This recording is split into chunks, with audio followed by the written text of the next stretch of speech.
Graça e paz, queridos. É um prazer muito grande estar aqui para gravar a nossa mensagem de domingo às 15 horas para o YouTube.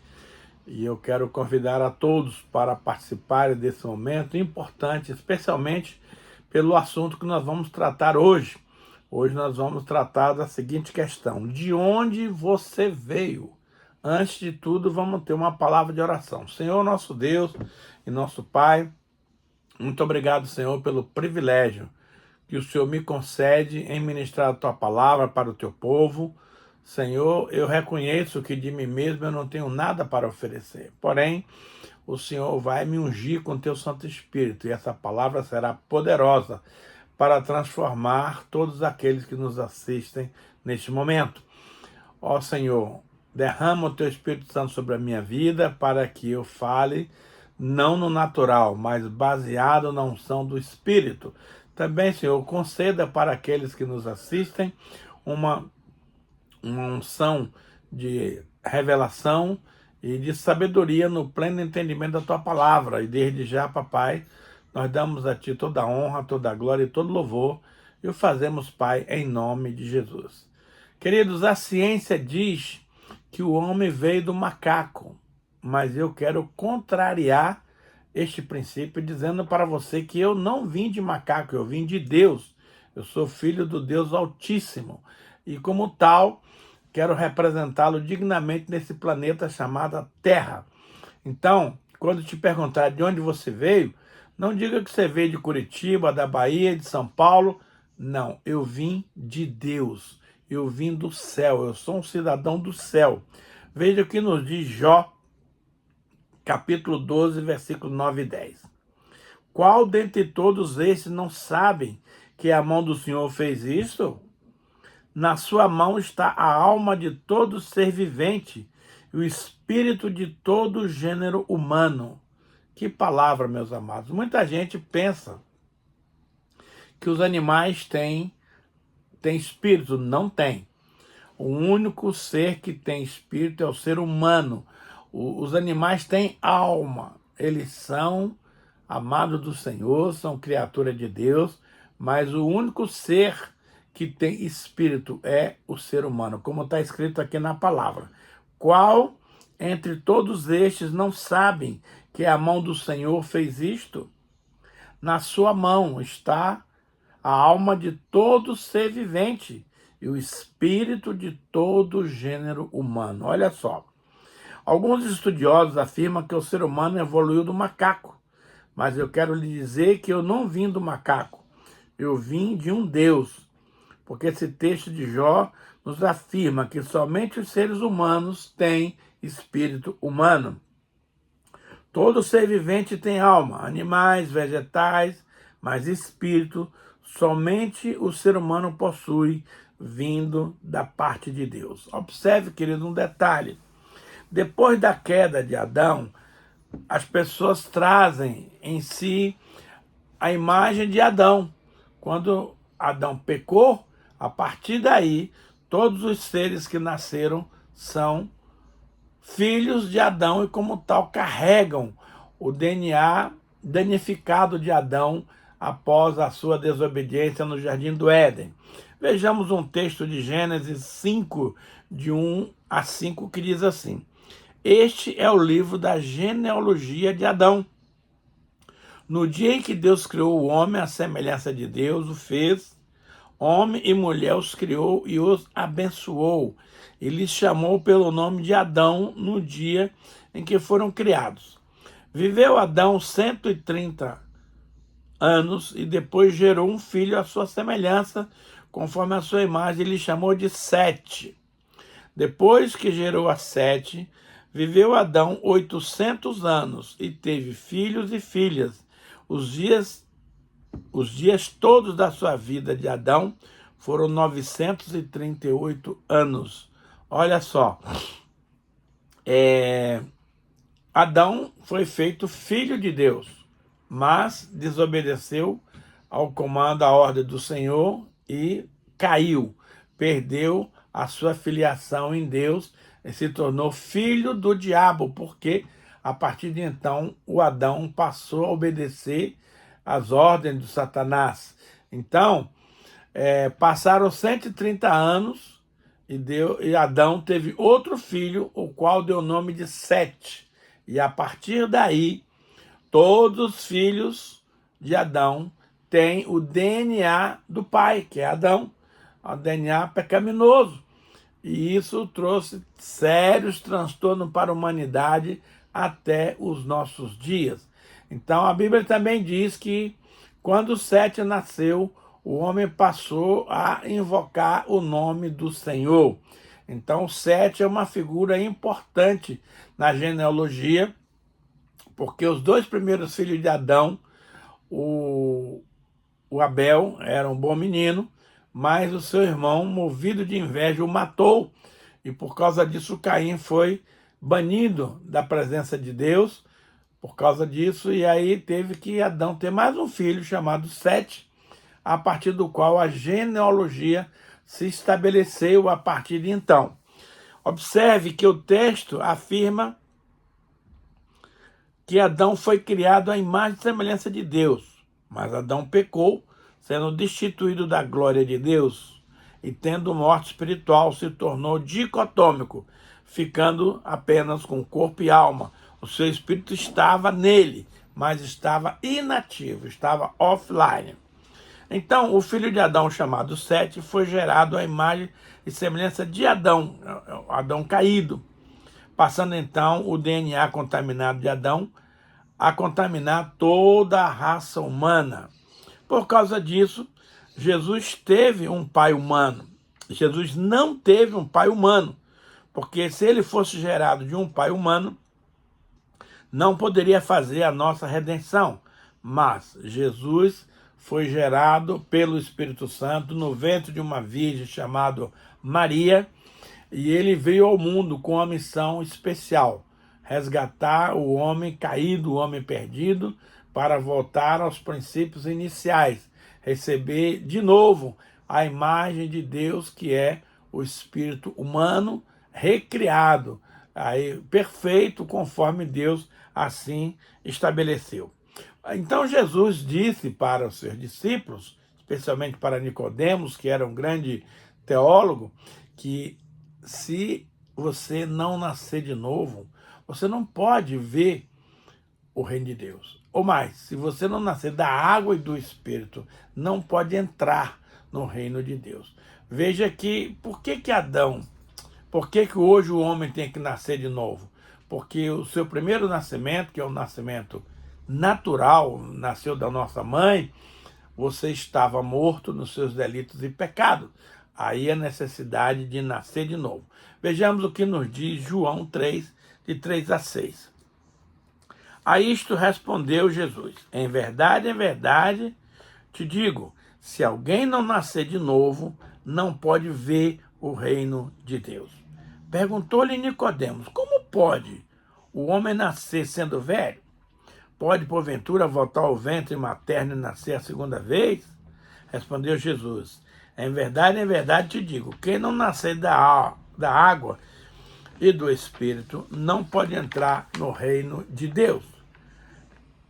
O que é nascido da carne é carne, e o que é nascido do Espírito é Espírito. Meus amados, Nicodemos era considerado um dos maiores fariseus da sua época, era um homem muito versado nas Escrituras, ele era um PhD de Velho Testamento, mas ele, como um cara inteligente que era, percebeu o mover de Jesus e viu as obras que Jesus fez. Então, um certo dia, ele foi na casa de Jesus à noite, para que não fosse notado, para que ele não fosse visto pelas pessoas, porque ele, como um fariseu, ele tinha um pensamento diametricamente oposto ao pensamento de Jesus. Então, ele foi lá à noite para se informar. Então, ele chegou para Jesus e disse: mestre, sabemos que tu és mestre vindo da parte de Deus, porque ninguém faz esses milagres se não for de Deus. Então, ele não só falou em seu próprio nome, mas falou em nome também dos seus colegas fariseus. Nós sabemos, quer dizer, eu e os meus colegas sabemos que tu és de Deus, porque ninguém faz os milagres que o Senhor faz se não for de Deus. E aí Jesus encurtou a conversa com ele e disse, olha aqui, Nicodemos, se você não nascer de novo, você não pode entrar, você não pode ver, primeira coisa, o reino de Deus. Aí Nicodemos questionou, porque Nicodemos estava no plano natural e Jesus estava falando com ele no plano espiritual. Ele perguntou, mas como, Senhor, um homem pode nascer de novo depois de velho? Pode, porventura, olha a indagação ridícula de Nicodemos, pode por acaso entrar no ventre da sua mãe para nascer de novo? E Jesus emendou isso, Nicodemos, eu quero te dizer o seguinte, se você não nascer de novo da água e do Espírito, você não pode entrar no reino de Deus. Amados, essa declaração de Jesus para Nicodemos foi um marco na história do cristianismo, porque até então ninguém sabia desse negócio de nascer de novo. Até então ninguém tinha tido uma experiência com o Espírito Santo, ninguém tinha tido uma experiência de novo nascimento. Então foi necessário que Jesus, através do diálogo com um homem bastante conhecido, bastante estudado ali da religião hebraica, pudesse estabelecer esse divisor de águas, essa nova dinâmica de trabalho do reino de Deus. Não, Nicodemos, você com toda a sua sabedoria, se você não nascer de novo, você não pode entrar. E aí Jesus faz uma gozação. Mas aí Jesus continua, é preciso nascer de novo. Aí Jesus fala assim, mas Nicodemos, tu és o mestre em Israel, e não sabe dessas coisas, o vento sopra onde quer. Você não vê, não ouve a voz do vento, mas você sabe que o vento está ali operando. Então, meus amados, o nascer de novo se tornou um marco. Infelizmente, amados, tem muita gente hoje que se diz crente, mas que ainda não nasceu de novo, então não é crente. Você, para ser filho de Deus, você tem que ter o poder de Deus para este ato. Segundo, você precisa morrer para o mundo através do batismo nas águas e nascer de novo para o reino do nosso Deus. Então, por essa razão, depois da queda de Adão, Jesus afirma que o ser humano precisa nascer de novo para poder ver o reino de Deus. Aí o fariseu Nicodemos pirou. Mas como pode um homem nascer de novo, sendo velho? Então Jesus lhe ensina que o que é nascido da carne é carne. O que é nascido do Espírito é Espírito. A primeira vez nós nascemos da carne da nossa mãe. Mas a segunda vez nós precisamos nascer do Espírito através da obra de Jesus Cristo na cruz do Calvário.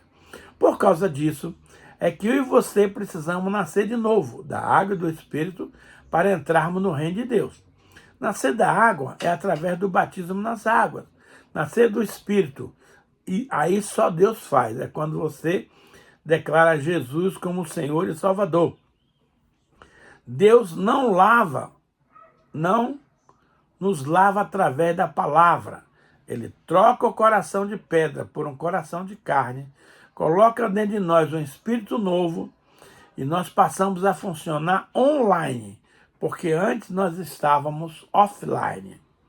Depois dessa operação, ele coloca dentro de nós o seu Espírito Santo para nos guardar como o penhor da herança da sua salvação até a vinda de Cristo. Esse texto está escrito lá em Ezequiel 36, 25 a 27. Então, aspergirei água pura sobre vós e ficareis purificados. De todas as vossas imundícias vos purificarei. Dar-vos-ei um coração de carne no lugar do coração de pedra. Dar-lhe-ei um novo espírito para que andeis na minha presença. E colocarei dentro de vós o meu Espírito Santo para vos guardar, para vos proteger e para fazer você andar nos meus caminhos. Olha que coisa extraordinária. O nascer das águas é o ato que o pastor realiza quando mergulha o pecador nas águas do rio, do mar, da piscina, de qualquer lugar. Então é preciso que seja um batismo de imersão, porque existem certas denominações que batiza os homens, as pessoas com aspersão. Ou seja, espirra um pouco d'água na fronte da criança, do adulto, e acha que está tudo certo. Não, esse não é o batismo correto. O batismo correto é o batismo de imersão, no qual você é totalmente imerso nas águas, o que simboliza a sua morte com Cristo. Mas no momento que você é retornado para fora, aí você nasceu das águas. Mas a obra gloriosa de nascer do Espírito, essa o homem não pode fazer nada. É só Deus que faz quando o homem lhe dá acesso. A Bíblia diz em Apocalipse 3:20, eis que estou à porta e bato. Se alguém ouvir a minha voz, abrir a porta, me convidar para entrar, eu entrarei, cearei com ele, ele comigo. Então, Jesus é um cavalheiro, ele nunca vai invadir o seu coração, ele nunca vai invadir a sua vida, ele está educadamente batendo na porta do seu coração, e cabe a mim, cabe a você, abrir esse coração e convidar Jesus para entrar. Então, os arminianos afirmam que, aliás, os calvinistas, perdão, que as pessoas são salvas desde o nascimento, que não precisa fazer nada para ser salvo, que você vai ser salvo de qualquer jeito. Isso é mentira. Deus sempre apresenta duas proposições. Eis que hoje ponho diante de ti a vida e a bênção, a morte e a maldição. Escolhe, pois, a vida para que vivas tu e a tua casa, a tua família. Então, meus amados, Deus não vai impor a você e a mim uma religião forçada. Pelo contrário, ele mostra os dois caminhos e sugere que eu e você escolhamos o caminho da bênção. Mas tem muita gente que quer o caminho da bênção, porém, não pratica as coisas que o caminho da bênção indicam. Aí, meu filho, não adianta você dizer que você é salvo se o seu testemunho cristão não demonstra isso no dia a dia. Se as pessoas de fora não percebem a sua ação como um cristão, você falar que é crente não quer dizer nada. Até o diabo é crente. A Bíblia diz que ele crê e treme, mas nem por isso ele vai ser salvo. Então, meus amados, a salvação é uma obra extraordinária do Espírito Santo em nós. Mas essa mudança de coração de pedra por um coração de carne, só Deus pode fazer. Colocação de um espírito novo, só Deus pode fazer, porque o espírito que estava em você era um espírito velho, que estava desligado do acesso a Deus, estava offline. Mas aí o Senhor te coloca um coração novo, um espírito novo, aí você passa a ter uma comunicação com o céu direta. E aí o Senhor coloca dentro de você o seu Espírito Santo, amados, que para mim é a segunda maior realização que Deus faz em nós depois da salvação. Porque se o Espírito Santo não viesse morar em nós, nenhum de nós permaneceria no caminho de Deus. Porque o diabo, ele não quer perder você. Ele sabe que agora você é de Jesus, então ele vai fazer de tudo para lhe tirar do caminho. Por isso você precisa de uma igreja, por isso você precisa de um pastor, por isso você precisa de um discipulador para lhe ajudar a se desvencilhar das armadilhas satânicas e permanecer no reino de Deus. Salvação é fácil, irmão, porque é Deus que faz. Agora, permanecer no reino é uma luta, é uma guerra que você tem que batalhar todo dia. Por isso que Paulo pôde falar no fim da sua vida, completei a carreira, guardei a fé, combati o bom combate. A vida de um cristão, querido, é um combate diário com as forças malignas. Então, Paulo diz, combati o bom combate, terminei a carreira. Há uma carreira proposta para você e para mim, a gente não pode ficar no meio do caminho. Tem muita pessoa que se converte, no princípio é uma maravilha, e a partir do meio para o fim descamba. Se afasta de Deus, começa a praticar as obras das trevas, e aí, meu filho, não tem como completar a carreira, porque a carreira é completada no reino de Deus. E a terceira coisa que nós precisamos fazer, guardei a fé. A fé é o combustível que nos move. Sem fé, ninguém verá a Deus. Portanto, Preserve a fé que você tem. Aliás, aumente a sua fé diariamente, lendo e ouvindo a santa palavra do Senhor.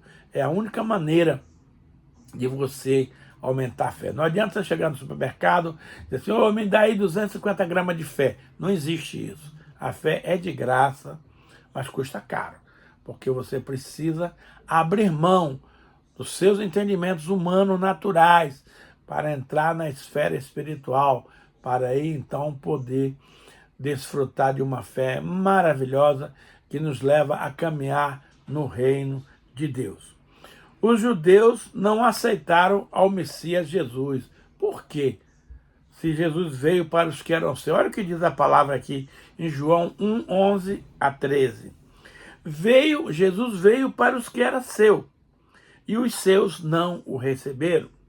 Mas a todos quantos o receberam, deu-lhes o poder de serem feitos filhos de Deus, a saber, aos que creem no seu nome, os quais não nasceram da água, do sangue, e nem da vontade da carne, nem da vontade do homem, mas nasceu de Deus. Olha só, por que os judeus não aceitaram Jesus? E ainda hoje não aceitam.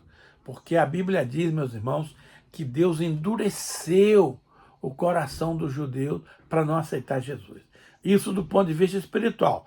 Do ponto de vista natural, o que se comenta é que os judeus estavam acostumados a ver reis, guerreiros, vitoriosos, conquistadores, como Saul, como Davi, como Salomão.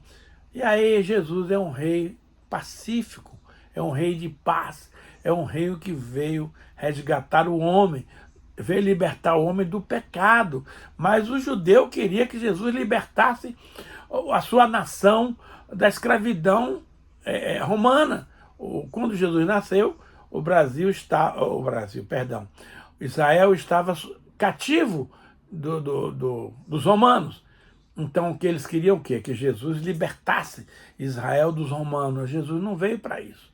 Ele veio para salvar o homem dos seus pecados, para nos fazer filhos e filhas do Deus Todo-Poderoso. Por causa dessa razão, os camaradas falaram, não, esse Jesus aí de paz e amor, nós não queremos.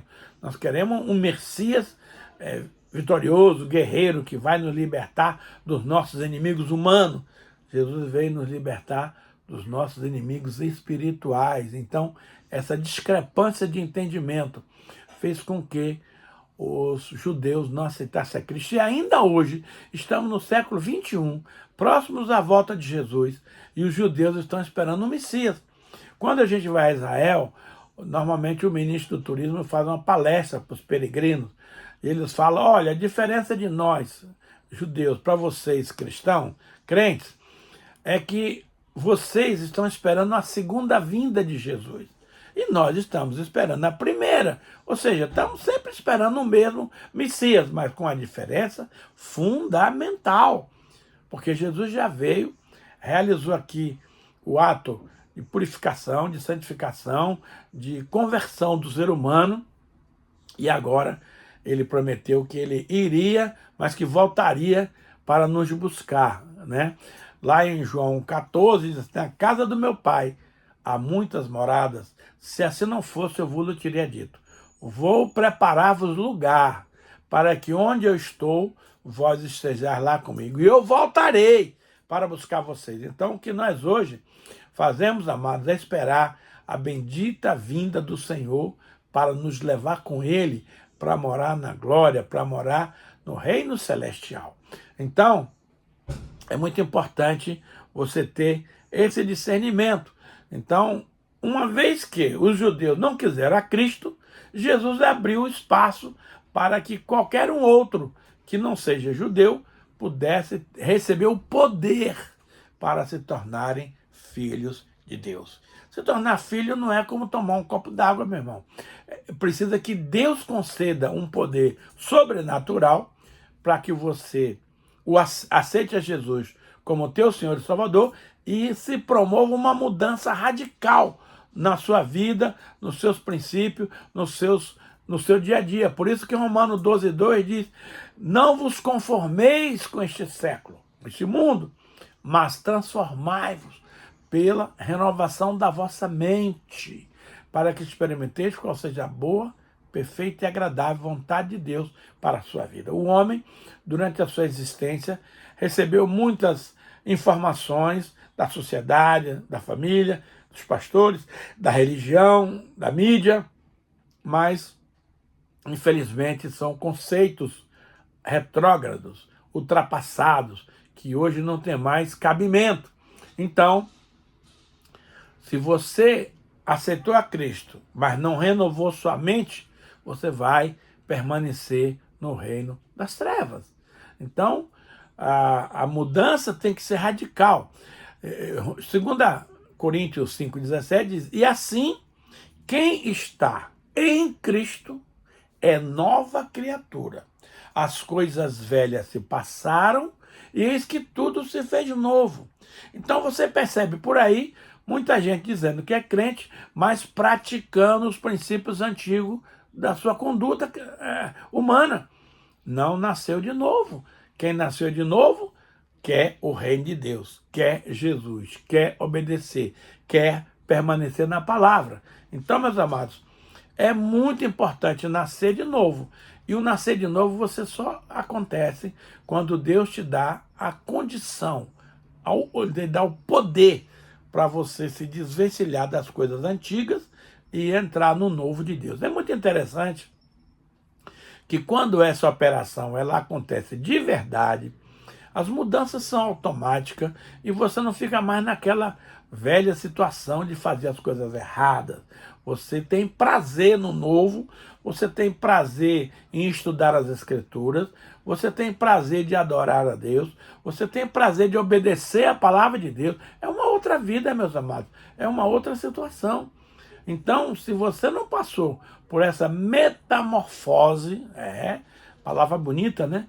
Mas você vê, por exemplo, que a lagarta, quando ela está no casulo, ela não passa de uma lagarta. Mas chega um tempo que ela faz um esforço sobrenatural para passar por aquela casca que a envolve, e aí nasce uma linda borboleta.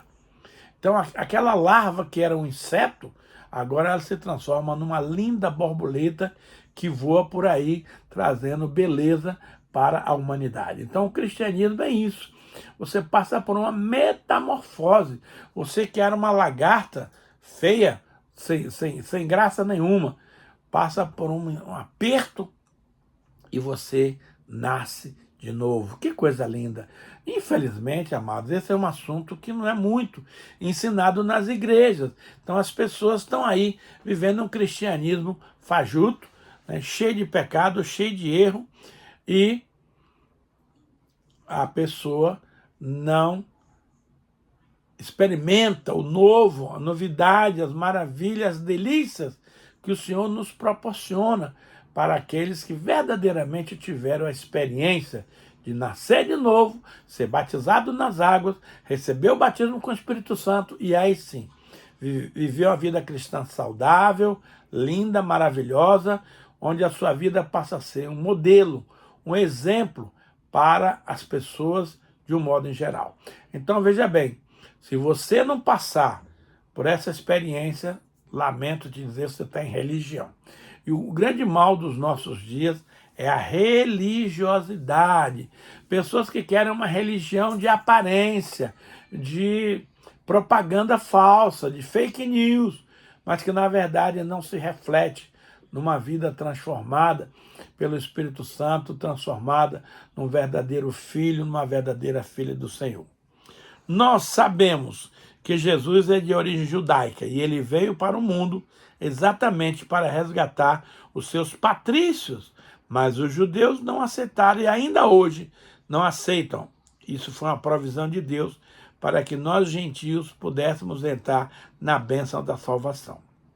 Então, como os judeus não aceitaram a Cristo, Deus abriu espaço para todos quantos o recebessem. Deu-lhes o poder de se tornarem filhos e filhas de Deus, a saber, os que creem no seu nome. Senhor, muito obrigado por essa palavra, uma palavra muito linda, e eu peço que o Senhor abençoe a cada um daqueles que nos assistem, que nos ouvem, para que também tenham essa experiência sobrenatural de aceitar Jesus como o Senhor e Salvador da sua vida. Abençoa, Pai, cada um dos nossos ouvintes. Em nome de Jesus. Amém.